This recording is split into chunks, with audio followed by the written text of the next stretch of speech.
Pada masa lampau, di tanah Jawa Dwipa yang subur, berdiri megah kerajaan Kediri yang mencapai puncak kejayaannya di bawah kepemimpinan seorang raja agung bernama Prabu Jayabaya. Beliau memerintah sekitar abad ke-12 Masehi, dan namanya harum dikenang sebagai pemimpin yang adil, bijaksana, serta memiliki perhatian besar terhadap kesejahteraan rakyatnya. Kerajaan Kediri di bawah pemerintahannya dikenal sebagai negeri yang makmur, aman, dan tenteram. Prabu Jayabaya tidak hanya dikenal sebagai negarawan ulung yang mampu mengatur pemerintahan dengan baik, tetapi juga sebagai sosok yang memiliki kedalaman spiritual luar biasa. Beliau diyakini memiliki kemampuan linuih, yaitu ketajaman batin dan pandangan yang mampu menembus batas waktu, sebuah anugerah yang dikenal sebagai weruh sadurunge winarah, atau mengetahui sesuatu sebelum peristiwa itu terjadi.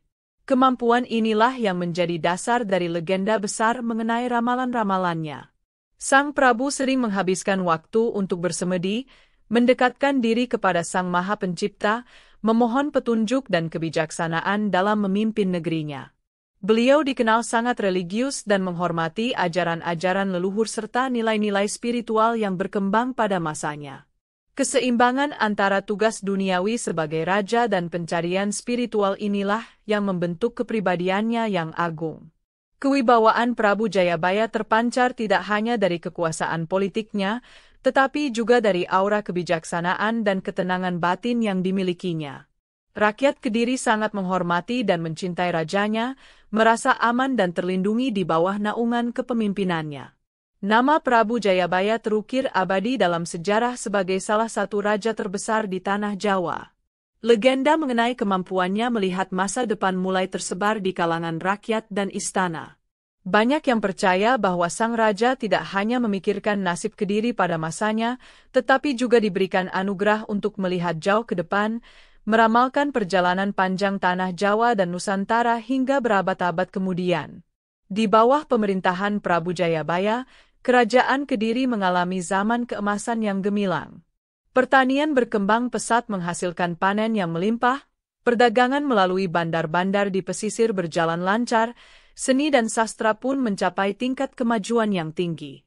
Kestabilan politik dan keamanan yang terjaga membuat rakyat dapat hidup dengan tenang dan bekerja dengan giat membangun negerinya. Istana Kediri menjadi pusat kebudayaan dan ilmu pengetahuan. Para pujangga istana menghasilkan karya-karya sastra bermutu tinggi, sementara para seniman menciptakan karya seni yang indah. Prabu Jayabaya sendiri dikenal sebagai pelindung seni dan budaya, memberikan dukungan penuh bagi perkembangan intelektual dan spiritual di kerajaannya. Kemakmuran tampak di segala penjuru negeri. Namun, di tengah gemerlap kejayaan dan kemakmuran tersebut, Prabu Jayabaya tidak lantas terlena. Justru, sebagai seorang pemimpin yang bijaksana dan memiliki kedalaman spiritual, beliau sering merenungkan hakikat kehidupan dan perputaran roda zaman. Beliau menyadari bahwa tidak ada sesuatu pun di dunia ini yang abadi. Kejayaan bisa datang dan pergi, kemakmuran bisa berganti dengan kesulitan. Dalam kesendiriannya, seringkali di malam hari atau di tempat-tempat yang sunyi, Prabu Jayabaya melakukan kontemplasi mendalam. Beliau memikirkan nasib rakyatnya, nasib kerajaannya, dan lebih jauh lagi, nasib seluruh tanah Jawa dan pulau-pulau di sekitarnya, Nusantara, di masa-masa yang akan datang. Beliau mencoba memahami pola-pola perubahan zaman yang telah terjadi dan yang mungkin akan terjadi. Perenungan inilah yang diyakini menjadi salah satu sumber utama lahirnya ramalan-ramalan Jayabaya. Beliau tidak hanya fokus pada kejayaan sesaat di masanya, tetapi berusaha memahami siklus besar kehidupan, pasang surut peradaban, dan takdir yang akan dijalani oleh generasi-generasi penerus di tanah kelahirannya. Legenda yang berkembang di masyarakat Jawa menyebutkan berbagai versi mengenai sumber inspirasi atau cara Prabu Jayabaya mendapatkan visi mengenai masa depan. Salah satu versi yang paling umum adalah melalui laku spiritual yang tekun, seperti tapa berata atau semedi di tempat-tempat yang dianggap keramat, seperti puncak gunung atau gua-gua sunyi. Dalam keheningan dan kepasrahan total kepada Allah, diyakini pintu kegaiban terbuka baginya. Melalui tapa berata yang khusyuk, Prabu Jayabaya dipercaya mencapai tingkat kesadaran spiritual yang sangat tinggi. Pada tingkatan ini, beliau mampu menerima ilham, wangsit, atau petunjuk gaib mengenai peristiwa-peristiwa yang akan datang. Visi-visi tersebut datang dalam bentuk gambaran, simbol, atau suara-suara gaib yang kemudian ia tafsirkan dan rangkai menjadi sebuah ramalan utuh. Versi lain menyebutkan bahwa Prabu Jayabaya mendapatkan pengetahuan tentang masa depan melalui pertemuan dengan tokoh-tokoh spiritual Linuih pada masanya. Beberapa legenda mengaitkannya dengan pertemuan dengan para resi, ajar, atau bahkan dewa dalam kepercayaan Hindu-Buddha yang masih kuat saat itu. Melalui dialog spiritual dengan tokoh-tokoh ini, Jayabaya mendapatkan pemahaman mendalam tentang hukum alam dan siklus zaman. Ada pula keyakinan bahwa kemampuan meramal Prabu Jayabaya adalah anugerah langsung dari Allah yang Maha Kuasa sebagai ganjaran atas keadilan, kebijaksanaan, dan kesalehannya dalam memimpin rakyat. Beliau dipilih untuk diberikan sedikit bocoran mengenai rahasia masa depan sebagai peringatan dan pedoman bagi generasi mendatang di tanah Jawa.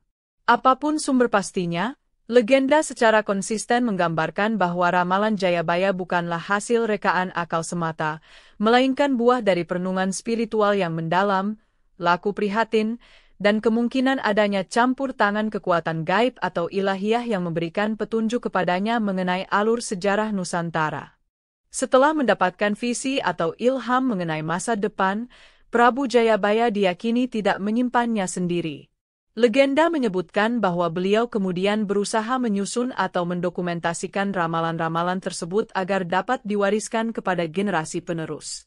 Proses penyusunan ini seringkali dikaitkan dengan para pujangga atau penulis istana yang diperintahkan oleh sang raja. Ramalan-ramalan tersebut dituangkan dalam berbagai bentuk karya sastra Jawa kuno. Bentuk yang paling terkenal adalah tembang Macapat, yaitu puisi tradisional Jawa yang memiliki aturan guru gatra, jumlah baris, guru wilangan, jumlah suku kata per baris, dan guru lagu, vokal akhir baris, yang ketat. Penggunaan tembang membuat ramalan lebih mudah diingat dan dilantunkan secara turun-temurun. Selain dalam bentuk tembang, ramalan Jayabaya juga ditemukan dalam bentuk prosa atau gancaran dalam naskah-naskah kuno yang dikenal sebagai Serat Jayabaya atau Jangka Jayabaya.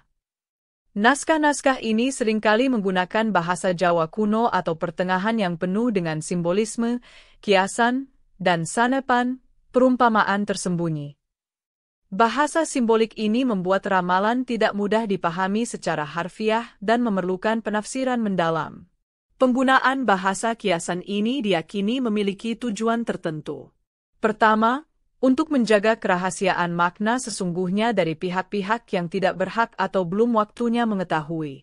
Kedua, untuk membuat ramalan tetap relevan sepanjang zaman, karena simbol dapat ditafsirkan sesuai dengan konteks waktu dan peristiwa yang terjadi.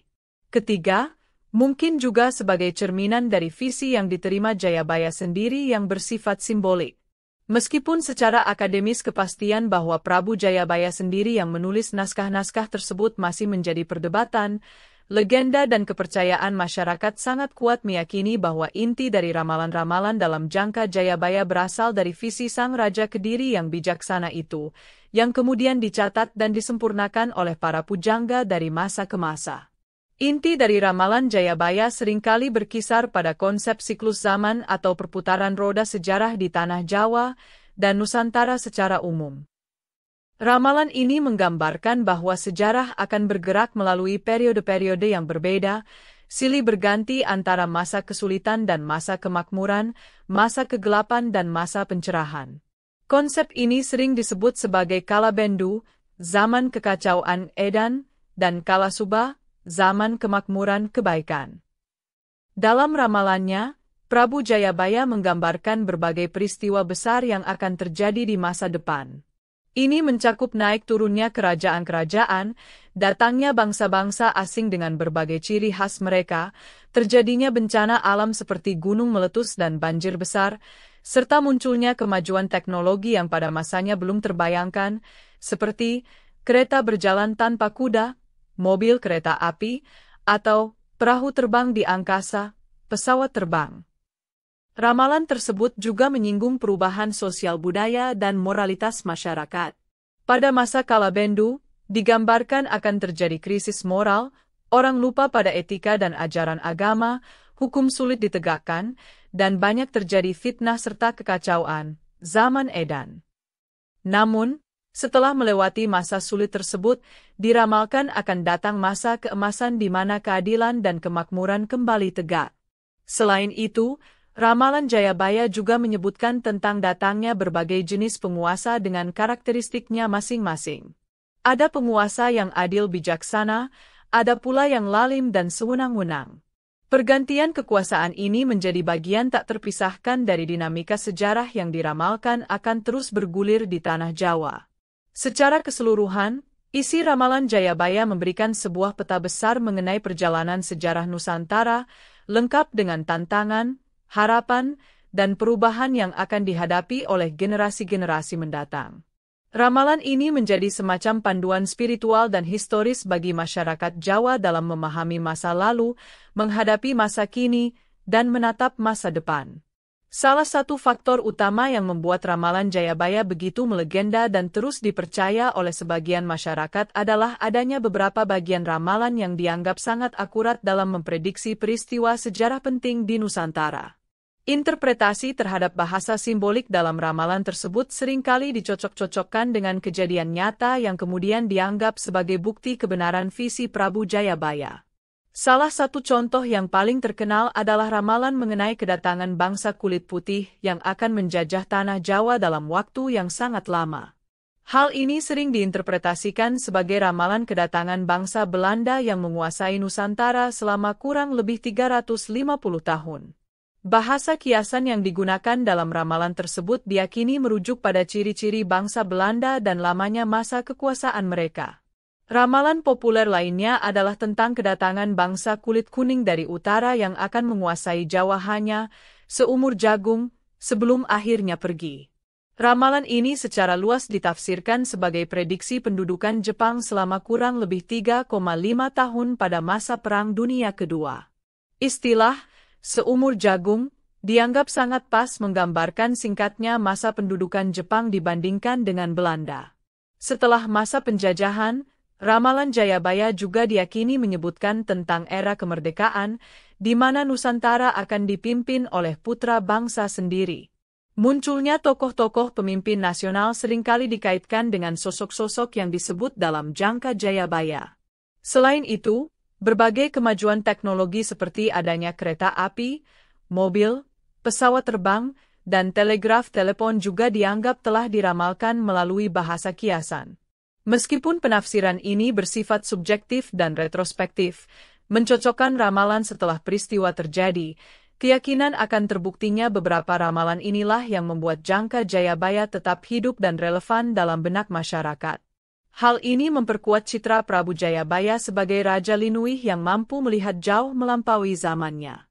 Di antara sekian banyak ramalan yang termuat dalam jangka Jayabaya, salah satu yang paling memberikan harapan dan sering dibicarakan adalah ramalan mengenai kemunculan sosok pemimpin agung yang dikenal sebagai Ratu Adil atau Satrio Piningit. Sosok ini diramalkan akan muncul setelah Nusantara melewati masa-masa sulit, kekacauan, dan ketidakadilan, Kala Bendu atau zaman Edan. Ratu Adil digambarkan sebagai pemimpin yang sangat adil, bijaksana, jujur, dan memiliki spiritualitas tinggi. Kehadirannya akan membawa perubahan besar menuju tatanan masyarakat yang lebih baik. Ia akan memberantas korupsi, menegakkan hukum tanpa pandang bulu, menyejahterakan rakyat kecil, dan membawa bangsa menuju era keemasan yang penuh kedamaian, keadilan, dan kemakmuran, kala subah. Istilah Satrio Piningit sering digunakan untuk merujuk pada sosok ini, yang berarti kesatria yang masih tersembunyi, atau kesatria yang dipelihara oleh waktu. Ia digambarkan sebagai sosok yang pada awalnya tidak dikenal atau berasal dari kalangan biasa, namun memiliki kualitas kepemimpinan dan spiritualitas luar biasa yang tersembunyi, dan akan muncul pada saat yang tepat sesuai kehendak zaman dan takdir Allah. Ramalan mengenai Ratu Adil atau Satrio Piningit ini memberikan harapan besar bagi masyarakat, terutama ketika mereka merasa sedang berada dalam situasi yang sulit atau dipimpin oleh penguasa yang dianggap tidak adil. Kepercayaan akan datangnya sosok penyelamat ini menjadi sumber kekuatan moral dan optimisme untuk terus bertahan dan berharap akan masa depan yang lebih baik. Sosok Ratu Adil menjadi arketipe pemimpin ideal dalam budaya Jawa, sebuah dambaan kolektif akan hadirnya keadilan sejati dan kesejahteraan merata. Hingga kini, isu mengenai siapa Satrio Piningit dan kapan ia akan muncul masih sering menjadi bahan perbincangan dan spekulasi di kalangan masyarakat yang meyakini ramalan Jayabaya. Ramalan Jayabaya, terlepas dari perdebatan mengenai otentisitas dan akurasinya, telah menjadi warisan budaya yang sangat berharga dan berpengaruh dalam masyarakat Jawa dan Nusantara. Jangka Jayabaya diwariskan secara turun-temurun, baik melalui tradisi lisan maupun naskah-naskah tertulis, menjadi bagian tak terpisahkan dari khazanah sastra dan filsafat Jawa. Ramalan ini membentuk cara pandang tertentu terhadap sejarah, kepemimpinan, dan masa depan. Pengaruhnya terasa dalam berbagai aspek kehidupan, mulai dari pandangan politik hingga sikap spiritual. Pada masa-masa sulit atau transisi kekuasaan, ramalan Jayabaya seringkali dikutip atau diinterpretasikan untuk memahami situasi yang sedang terjadi atau bahkan untuk melegitimasi kekuasaan tertentu. Kepercayaan akan siklus zaman dan datangnya Ratu Adil memberikan kerangka berpikir bagi masyarakat dalam menghadapi perubahan dan ketidakpastian. Secara moral, legenda ramalan Jayabaya mengajarkan beberapa pelajaran penting. Pertama, tentang kesadaran akan adanya hukum alam atau sunnatullah mengenai perubahan dan perputaran roda kehidupan, cakra manggilingan. Bahwa tidak ada kondisi yang abadi, baik itu kejayaan maupun penderitaan. Kedua, ramalan ini menanamkan harapan bahwa setelah masa kesulitan pasti akan datang masa kemudahan atau kebaikan, sehingga mendorong sikap optimis dan tidak mudah putus asa. Ketiga, kisah ini menekankan pentingnya sosok pemimpin yang adil dan bijaksana, Ratu Adil, sebagai kunci tercapainya kesejahteraan dan ketertiban masyarakat. Ini menjadi pengingat bagi para pemimpin untuk selalu berpegang pada kebenaran dan keadilan. Terakhir, ramalan ini juga mengajarkan sikap kepasrahan dan tawakal kepada takdir Allah setelah berusaha, karena segala sesuatu pada akhirnya berada dalam genggaman kuasanya, dan hanya Allah yang mengetahui kebenaran mutlak masa depan. Segala ramalan adalah upaya manusia memahami tanda-tanda zaman, namun kepastian hanya milik Allah semata, dan kita diharapkan mengambil hikmah serta berbuat yang terbaik sesuai ridho Allah. Demikianlah kisah ini diceritakan, segala kebenaran detailnya kita kembalikan kepada Allah, Tuhan yang Maha Kuasa.